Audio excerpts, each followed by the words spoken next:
O Grande Livro do Ho'oponopono, capítulo 1 e 2, continuação. O amor próprio. É importante manter a energia do amor em um nível sempre elevado. Para isso, pense nessas frases no cotidiano e dia após dia. Recorremos ao processo do Ho'oponopono para tudo. Assim que você sair de casa para ir ao trabalho ou a um compromisso, peça logo para o seu eu superior ou divindade limparem em você o que poderia ser causa de um problema ou obstáculo qualquer com as pessoas que você vai encontrar. Dê asas à sua intuição para encontrar as palavras e frases que lhe forem mais convenientes. Dirija-se à sua criança interior e peça para ela se desprender das memórias. Agradeça lembrando-lhe que você a ama. Reconforte-a. Repita as frases: sinto muito, perdão, obrigado, eu te amo. E você verá pouco a pouco a magia se realizar. Dirija-se ao seu eu superior, pedindo-lhe para limpar, purificar, com o auxílio da divindade, as causas do problema e agradeça-lhe. Você pode se dirigir mais especificamente às suas memórias, lembrando-lhes o seu amor por elas, pois as mesmas dão a você a oportunidade de liberá-las e assim de se liberar. É por isso que, ao praticar o Ho'oponopono todo dia e várias vezes por dia, você desenvolverá dentro de si cada vez mais valores maravilhosos, que são como parcelas de amor, tais como gratidão, perdão, desapego, humildade, alegria, não julgamento, fé em si mesmo e amor próprio. É assim que você descobrirá pouco a pouco quem você realmente é. O objetivo do Ho'oponopono é liberá-lo das suas memórias para você atingir a luz e a iluminação, no intuito de alcançar liberdade e paz. Como praticar o Ho'oponopono? Por trás de toda a situação, todo acontecimento e todo encontro que ocorre na sua vida, esconde-se uma memória. A finalidade do Ho'oponopono é liberar você de tudo o que possa impor obstáculos na sua vida ou ser fonte de dor, pesar ou sofrimento. A prática deve conduzir você a um estado zero, isto é, um estado de vazio, no qual a mente dá total controle à sua parte divina para que você acolha a mensagem dela, no que é comumente chamado de inspiração. O objetivo é permanecer nesse estado o máximo de tempo possível, a fim de estar permanentemente disposto a acolher. A prática do Ho'oponopono deve se tornar um reflexo em cada instante da sua vida. Convém acolher todas as coisas, por mais insignificantes que elas sejam, com um sentimento de gratidão, perdão, humildade e amor. Não há nenhuma obrigação nisso e nenhum esforço a fazer. Uma vez esse reflexo adquirido, as frases sinto muito, perdão, obrigado, eu te amo virão automaticamente aos pensamentos ou aos seus lábios. Pronunciar essas palavras não é nenhuma imposição absoluta, nem uma condição sine qua non. Acontece muito de eu dizer simplesmente obrigado, eu te amo, repetindo essas palavras várias vezes. Você pode empregar as palavras que mais lhe convierem. Certas pessoas dizem luz, ou eu aceito, ou ainda somente obrigado. Assim, quando surgir um desagrado qualquer, você pode enunciar o processo completo em pensamento ou em voz alta. Eu sou totalmente criador do que está acontecendo e aceito essa situação. Sei que ela foi produzida por uma memória e vou decidir liberá-la. Por isso, peço para minha criança interior ou subconsciente deixar essa memória ir embora e se desprender dela. Peço para minha alma, que está relacionada à minha divindade interior, limpar essa memória, no intuito de purificá-la e transformá-la em luz. Em todo esse processo, convém sempre permanecer sem expectativa quanto ao resultado final. Na prática, basta dizer simplesmente sinto muito, perdão, obrigado, eu te amo, ou obrigado, eu te amo, sabendo que essas palavras contêm todo o processo. Você pode praticar o Ho'oponopono para tudo. Pode começar a limpar as memórias desde que acorda de manhã, pensando, por exemplo, nos seus compromissos daquele dia, mesmo se não souber quais são os que poderiam apresentar um obstáculo ou incômodo para você. Por isso, em cada encontro diga, sinto muito, perdão, obrigado, eu te amo, para que ele ocorra da melhor forma possível para você. Você também pode fazer o Ho'oponopono no carro, no metrô, no trabalho, em família, assim que ocorrer uma situação constrangedora ou um desacordo. Haverá um motivo para limpar, pois se tratam de memórias. Praticar assim o Ho'oponopono é uma boa maneira de iluminar o seu caminho. É um desapego permanente, entretanto, para se desapegar é preciso, antes de tudo, proceder a uma responsabilização. Em seguida, vem a aceitação, que se alcança subindo a um nível superior, no qual você se lembra de quem você é. É assim que você pode decidir liberar a memória que está agindo, geralmente de forma inconsciente. Depois você dá permissão de existir à parte divina do seu ser, que através do amor virá transmutá-la. O poder criador. Gandhi dizia: You must be the change you want to see in the world. Seja a mudança que você quer ver no mundo. Isso porque, como o mundo não passa de um reflexo do que nós somos, quando nos transformamos, o mundo se transforma. O mundo somos nós. Quando acontece algo desagradável na sua vida, o que você faz instintivamente? Procura no mundo exterior um culpado, alguém que você possa acusar. Isso parece tão óbvio que você nem se pergunta se é verdade ou não. Já que a coisa aconteceu fora de você, o culpado também está no mundo exterior. Aliás, os que nos governam incitam você a olhar para o lado de fora o tempo todo. Isso leva a se enxergar como vítima e considerar que o perigo sempre vem de fora. Cada um se desresponsabiliza de tudo, e é assim que, por causa de fatos insignificantes, o médico, o professor dos filhos, o chefe ou o vizinho são processados na justiça. Na área da saúde, encontra-se bodes expiatórios bastante práticos, tais como os vírus, o tabaco, a poluição e várias outras coisas. As religiões já trilharam o caminho há muito tempo, inculcando-lhe a ideia que você é pecador de nascença e vive sob o olhar inquisidor de um Deus impiedoso, pronto para puni-lo. Desde o nascimento, o arquétipo de vítima fica bem arraigado em você, o que vem a calhar aos negócios dos poderes exteriores, sejam eles políticos ou religiosos. Porém, ao continuar procurando o responsável pelo seu desagrado fora de você, o que acontece? Você abre mão do seu próprio poder. Como o responsável está em outro lugar, você concede a ele o seu poder e não controla mais a sua própria vida. Conclusão: se um agente exterior é culpado do seu infortúnio, então ele tem todo o poder sobre você. Pois bem, entregar o poder nas mãos dos outros é o que fazemos constantemente a vida inteira. A essa altura, você com certeza está pensando: se eu sou responsável pela situação que está me incomodando, como vou resolvê-la?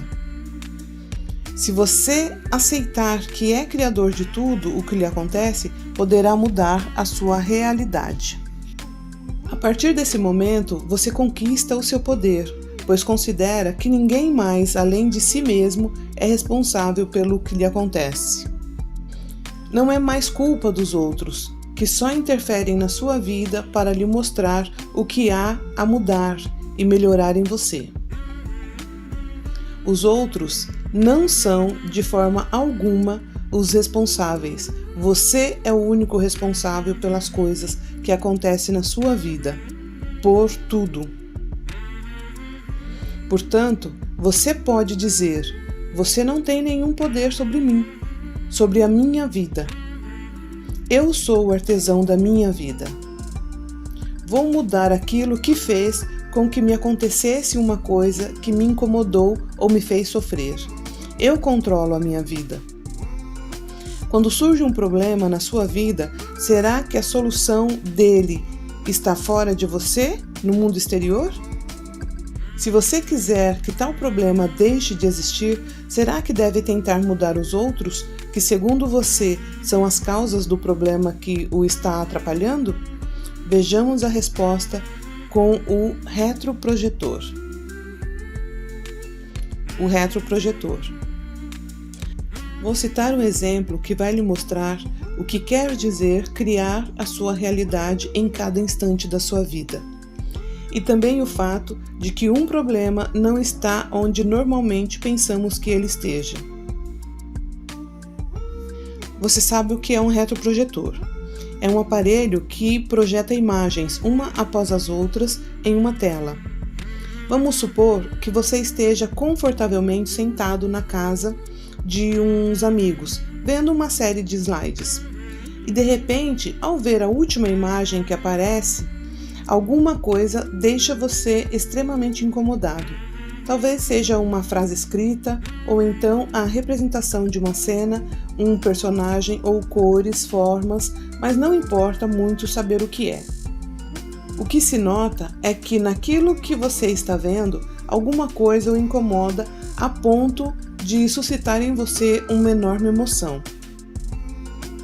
Essa emoção parece afetá-lo terrivelmente, pois de súbito, dominado pela raiva, você se levanta e vai até a imagem.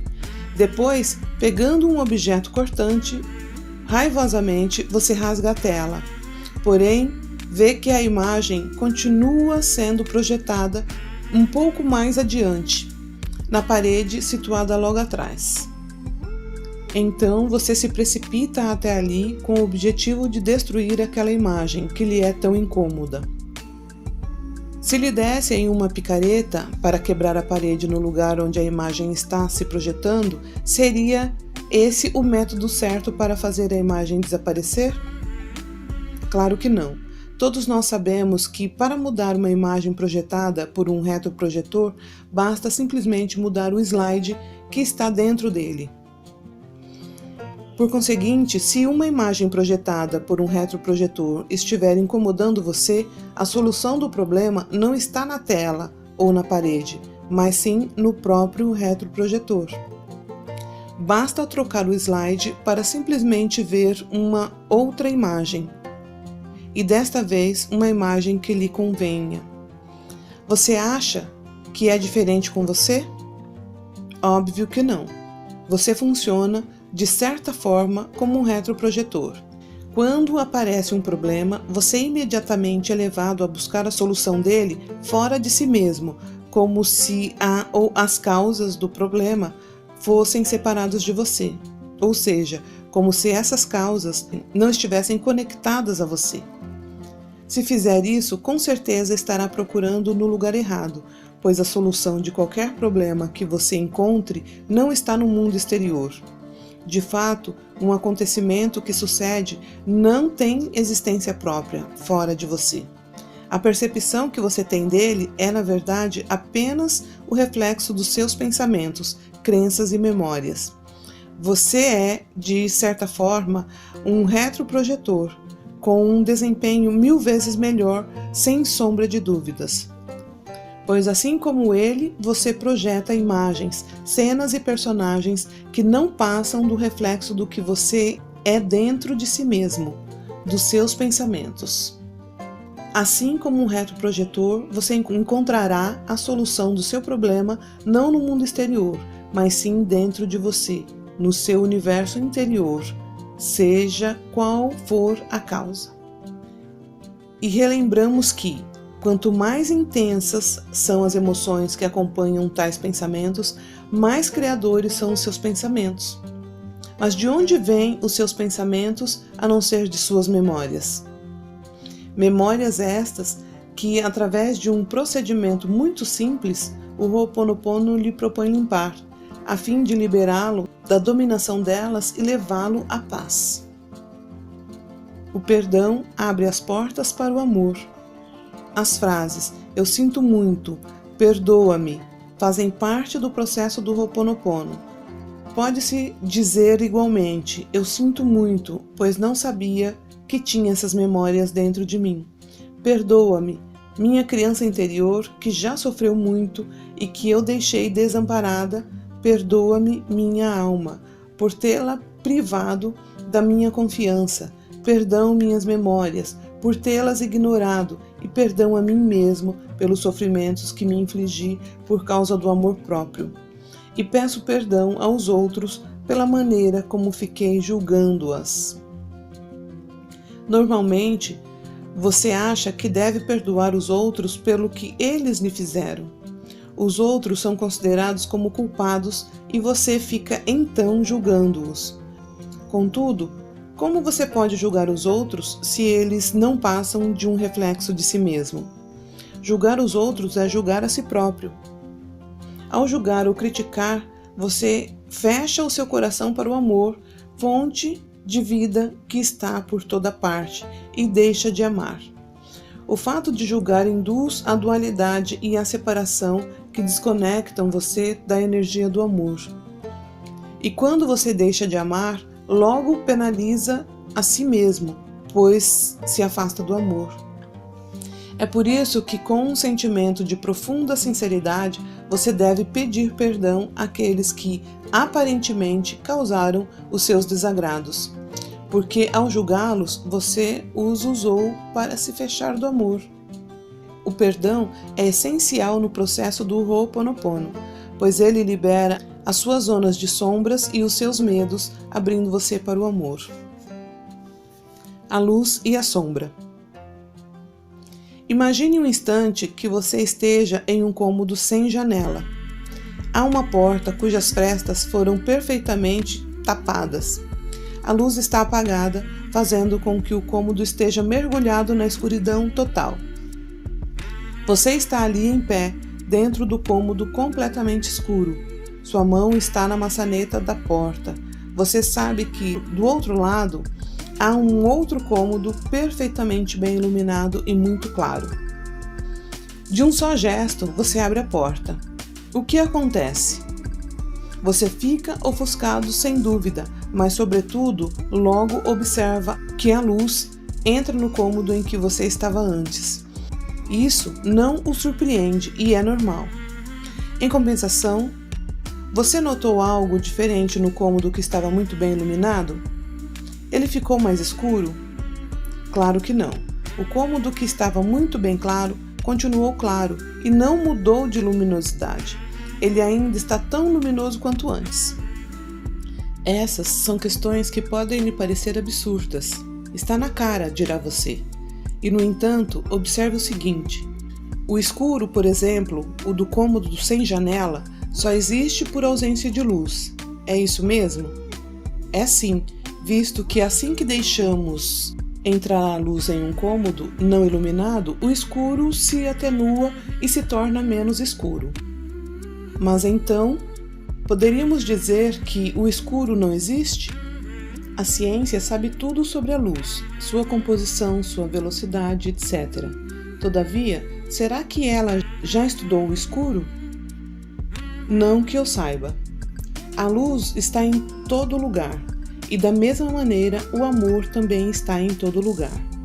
Ele está em todas as coisas, fazendo parte integrante de tudo que existe.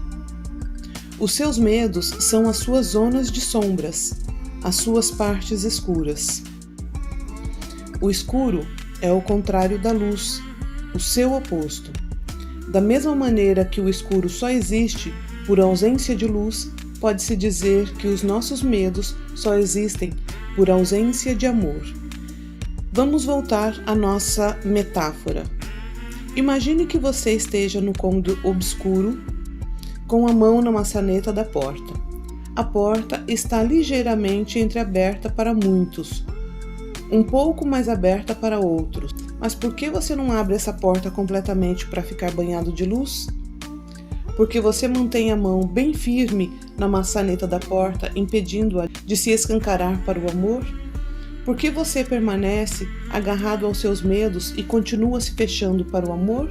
É difícil se separar dos seus hábitos, das suas memórias e das suas lembranças. Você está acostumado com eles, conhece-os, e mesmo que eles sejam sinônimo de dor e sofrimento, conserva-os por preguiça, por medo da mudança e por temor diante do desconhecido. Efetivamente, se ninguém lhe tiver mostrado o caminho do amor, se não lhe tiverem ensinado a amar a si mesmo, a simplesmente amar, o amor verdadeiro pode assustar.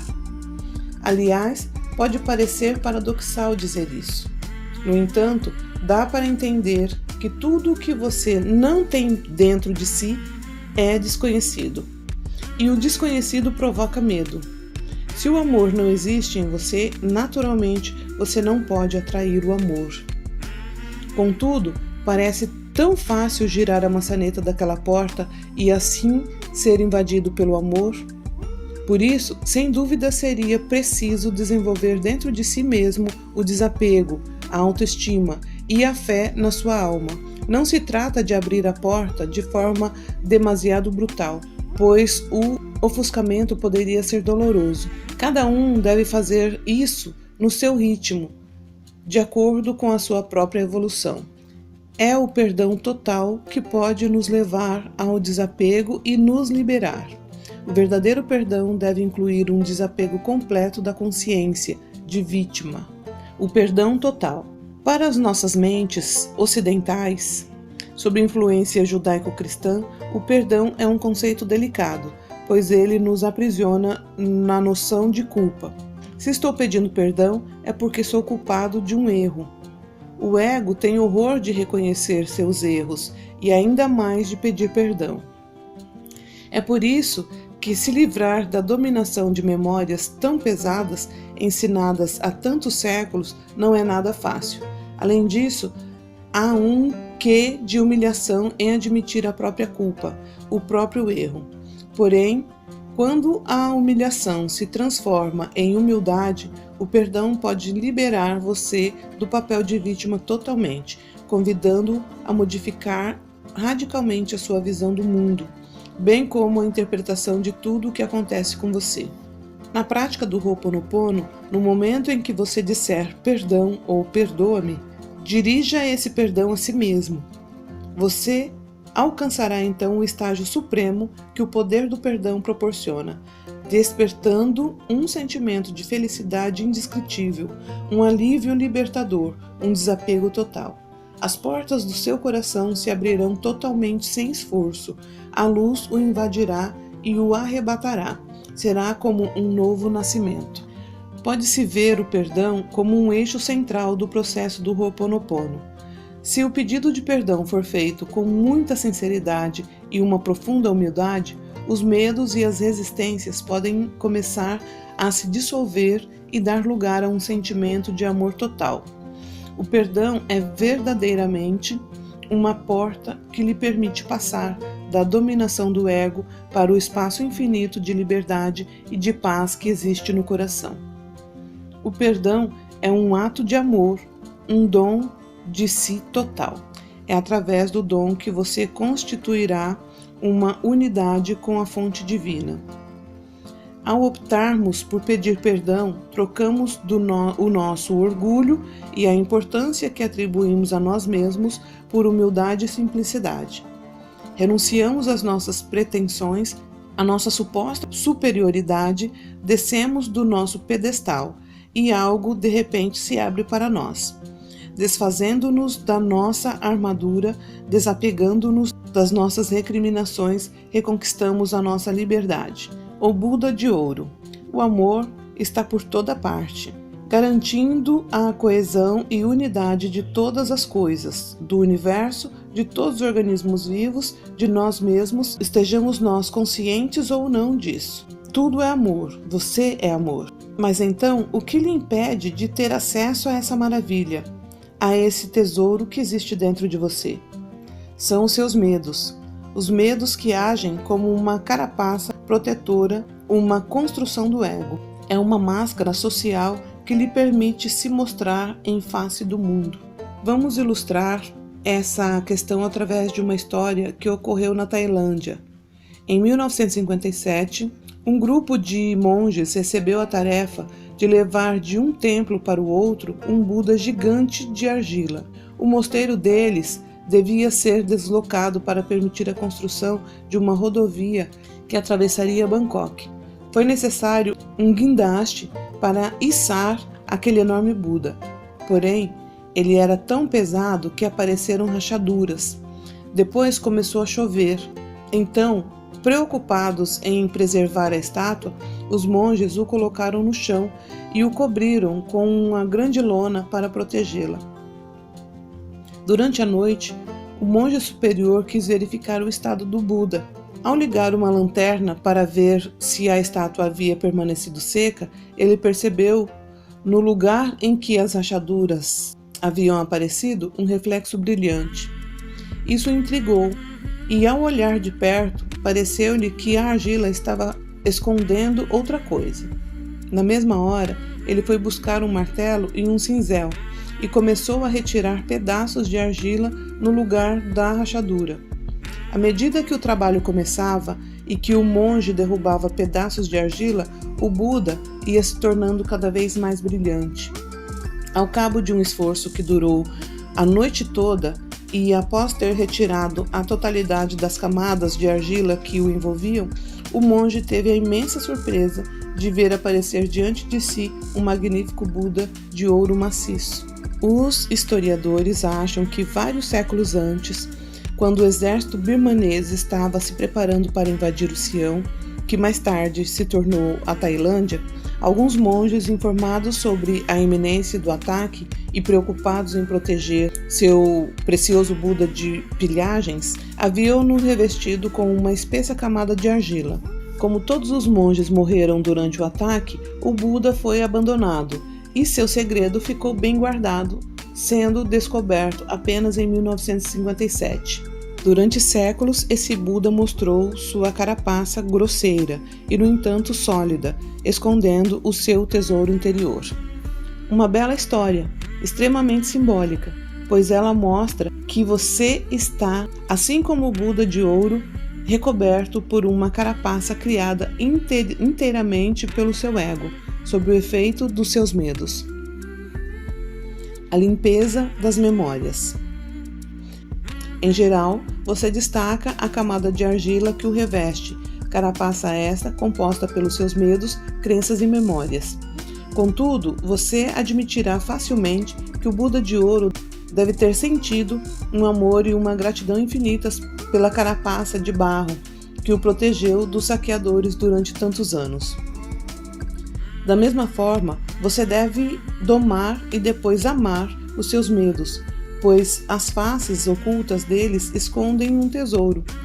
A sua missão individual não seria se desfazer dessa carapaça, desse véu que dissimula a sua verdadeira natureza e o impede de descobrir quem você realmente é? Assim, tal carapaça parece ser depositária de uma mensagem divina, no intuito de guiá-lo ao longo de sua própria evolução. Ela cumpriu o papel dela até agora, proteger você. É explorando cada faceta de todos os seus medos que você poderá pouco a pouco desvendar as do puro amor que constituem a sua divindade interior. Em uma noite, o monge fez aparecer o ouro maciço no interior do Buda. Você tem a vida inteira. O monge utilizou um martelo e um cinzel. Você tem à sua disposição a mais maravilhosa das ferramentas. Com o Ho'oponopono, você poderá limpar as camadas de argila que são as suas memórias. Fortaleça a sua paciência, autoconfiança, a gratidão e o amor pelos outros e por si mesmo, e a prática cotidiana do Ho'oponopono liberará você, pouco a pouco, das suas memórias, ajudando-o a descobrir ao longo da sua evolução o seu tesouro interior, o ser de luz que você realmente é. O amor está na unidade. Podemos imaginar o universo como um imenso quebra-cabeça. Cada planta, cada ser vivo, você, eu, cada planeta, tudo o que existe constitui uma das peças desse quebra-cabeça. Cada componente não passa de uma parcela daquele todo, que chamamos de energia universal, consciência universal, amor universal, fonte ou Deus. Não importa o nome que lhe dermos. Cada uma dessas peças é essencial para a composição do todo. Assim como cada zona de sombra e luz é indispensável à construção de sua integridade individual, cada ser vivo é indispensável à composição da energia universal. Quando se projeta um facho de luz branca em um prisma de vidro, a luz se retrata e sai transformada em arco-íris. Quando se inverte a operação e se projeta uma luz colorida, todas as cores se juntam e reconstituem uma luz branca. Para obter novamente essa luz branca perfeita, é necessário que cada uma das cores que constituem o espectro esteja presente. Suponha que se retire uma única vibração do conjunto de todas essas cores, mesmo uma ínfima parcela. É óbvio que a mesma operação não resultará em uma luz completamente branca. Imagine que cada ser humano seja uma dessas cores. Vemos então que, se um único ser for rejeitado, deixado de lado, por não ser amado, a humanidade não poderá alcançar totalmente o amor perfeito e incondicional, pois todos nós estamos conectados, unidos em uma única energia, que é o amor. Aceite os outros como sendo uma parte de você mesmo. Cada ser humano também deve reconhecer e aceitar todas as facetas que compõem a sua totalidade, sejam elas ódio, raiva, ganância, alegria, paz e etc. O branco não é a ausência de cor, mas sim a mistura de todas as cores. Assim, o amor é o conjunto de todos os seus valores e de todas as suas zonas de sombra, englobando tudo. Não existe bem ou mal, como também não existe defeitos nem qualidades. Há simplesmente as suas memórias, que ocultam o ser resplandecente de luz que você é. Capítulo 2. Ho'oponopono, do mundo psíquico à realidade quântica. As memórias erradas explicadas pela PNL. Não tenha medo de andar devagar, tenha medo apenas de parar. Provérbio chinês. Em palestras de apresentação do Ho'oponopono, com frequência ouvimos dizer que se trata de uma técnica para permitir apagar as memórias erradas, pois elas são responsáveis por situações desagradáveis encontradas no cotidiano. Assim, o Ho'oponopono o libera dos fardos que você carregava nos ombros, muitas vezes sem nem se dar conta disso, e que freavam os seus impulsos e perturbavam o seu raciocínio. No entanto, essas palestras nunca explicam o que são as famosas memórias erradas. Todavia, parece importante ter conhecimento das origens delas, no intuito de entender bem o seu mecanismo de ação, mas também compreender por que é tão importante apagá-las. Assim como todo mundo, você carrega valores e crenças que são para si regras de vida essenciais. A maioria provém dos seus pais e da sua tenra infância. Porém, eles podem ser modificados, transformados, apagados ou alterados ao longo de sua vida, de acordo com as suas experiências e encontros. A programação neurolinguística, mais conhecida pela sigla PNL, permite entender as origens dessas memórias perturbadoras. A PNL explica que todas as suas posições na vida, suas decisões e suas escolhas estão diretamente ligadas aos seus valores e às suas crenças. Se, por exemplo, sucesso social for importante para você, é claro que as decisões que você toma não serão idênticas às de uma pessoa para quem a vontade de agradar e ser amada pelos outros não é primordial. Esses valores e crenças se tornam para você coisas evidentes, tais como o céu é azul ou a grama é verde. Entretanto, eles são totalmente subjetivos e diferem dependendo das pessoas. Estão tão arraigados dentro de si mesmo que você nem tem mais consciência do caráter subjetivo deles. Enquanto, a princípio, os seus valores e crenças eram apenas postulados, eles pouco a pouco se tornaram elementos fundamentais aos seus olhos e atualmente comandam a sua vida. São, por exemplo, o cumprimento da palavra dada, a honestidade, o sucesso social, a gentileza, a busca de poder, a família, o trabalho, a necessidade de dinheiro, o poder, a busca de reconhecimento e etc. Todos esses postulados se tornaram, pouco a pouco, mecanismos fundamentais, automáticos, muitas vezes inconscientes, e constituem grande parte das suas memórias. Dentre estas últimas, algumas podem ser falsas, limitadoras e até mesmo enganosas. São as memórias erradas que culminam em decisões insensatas e comportamentos aberrantes. Tudo isso porque a sua visão do mundo é distorcida por um filtro feito de crenças ou valores irracionais. Por exemplo, se você considera que o mundo é maldoso com você e deseja a sua destruição, terá muita dificuldade em sair de casa, ir assistir a espetáculos, viajar ou simplesmente sair para encontrar outros. O que você há de concordar atrapalhará muito as suas ocupações cotidianas, mas também a sua evolução pessoal. A essas crenças e valores enganosos acrescentam-se os medos, que também limitam imensamente as suas atividades e escolhas na vida. Esses três elementos dão origem à maioria das suas memórias erradas. Vejamos agora, com mais detalhes, de que se trata. Os medos provêm principalmente dos medos sentidos pelos seus pais ou entes queridos, família, amigos, professores, que os transmitem aos filhos muitas vezes de forma inconsciente e até mesmo pensando ao contrário que os estão preservando de tais temores. Assim, eles transmitem aos descendentes a sua visão do mundo e dos acontecimentos. Porém, não tenha medo, todos os pais, mesmo os mais atentos, produzem esse efeito. Por exemplo, o simples fato de dizer a uma criança, para tranquilizá-la, não precisa ter medo da tempestade, programa nela o medo de tempestade. Ninguém diz, não precisa ter medo da maçã, ou não tenha medo da nuvem no céu.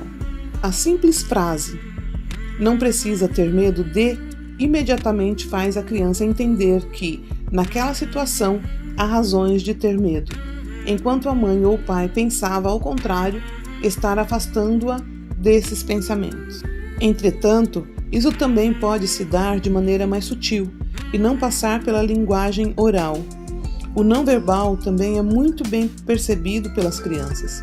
Elas sentem perfeitamente os medos que os pais experimentam, só de verem a atitude deles, como, por exemplo, a fobia de multidão em centros comerciais. Sem sequer expressá-los para as crianças, elas registram esses temores e os sentem por conta própria. Os medos também se constituem ao longo da vida, de acordo com as situações vivenciadas. Acidentes, lutos, demissões, separações e agressões são todas elas situações que podem fragilizar uma pessoa e ser fonte de medos ulteriores. Medos de acidentes de carro, medo de perder o filho, medo de ser demitido, medo de o cônjuge ou a cônjuge largá-lo e etc. Os medos bloqueiam a vida das pessoas e as impedem de se realizar. Os valores também interferem diretamente na direção e organização da sua vida. Todo mundo possui entre 5 e 10 valores. Eles constituem a base sobre as quais você leva a sua vida. O inconveniente é que alguns deles podem ser limitadores ou inadequados, bloqueando a sua evolução, como por exemplo uma doutrina rígida demais, ou deformando a sua realidade, como por exemplo ser sempre bonzinho. Foi assim que uma moça havia sido programada durante a infância com esse valor. Sua mãe sempre lhe dizia: "Ah, Silvia, se você fosse boazinha, iria comprar pão lá na padaria." Ou "Venha cá, Silvia, seja boazinha e vá buscar os meus óculos, que eu esqueci lá na sala de jantar." Essas pequenas frases repetidas cotidianamente criaram na cabeça da jovem uma regra de ouro: ser sempre boazinha. Como todo mundo, isso lhe causou muitos transtornos na sua vida amorosa, bem como na sua vida de mulher, pois ela não sabia dizer não. Sua permanente gentileza chegou a levá-la a se casar com 3 homens, por quem, no entanto, ela não sentia nenhum ardor amoroso em especial. Mas ela nunca havia ousado lhes dizer não, o que a conduziu a 3 divórcios sucessivos, seguidos de uma dolorosa vida solitária. Até o dia em que ela entendeu que todas aquelas situações eram fruto de uma memória errada que ela tinha dentro de si, a de ser sempre boazinha. O Ho'oponopono a ajudou a apagar esse valor limitador. Foi então que ela finalmente começou a ser ela mesma. Passou a realmente sentir que estava viva e os problemas afetivos dela se resolveram. A maioria dos seus valores decorre daqueles cultivados pelos seus pais. Na maior parte do tempo, eles são até uma mistura dos valores do pai e dos da mãe. Pois, claro, você sempre tenta agradar ao pai e à mamãe para obter o reconhecimento deles. E isso de maneira totalmente inconsciente. Porém, certos valores podem igualmente se desenvolver ao longo da vida, de acordo com as vivências e experiências de cada dia.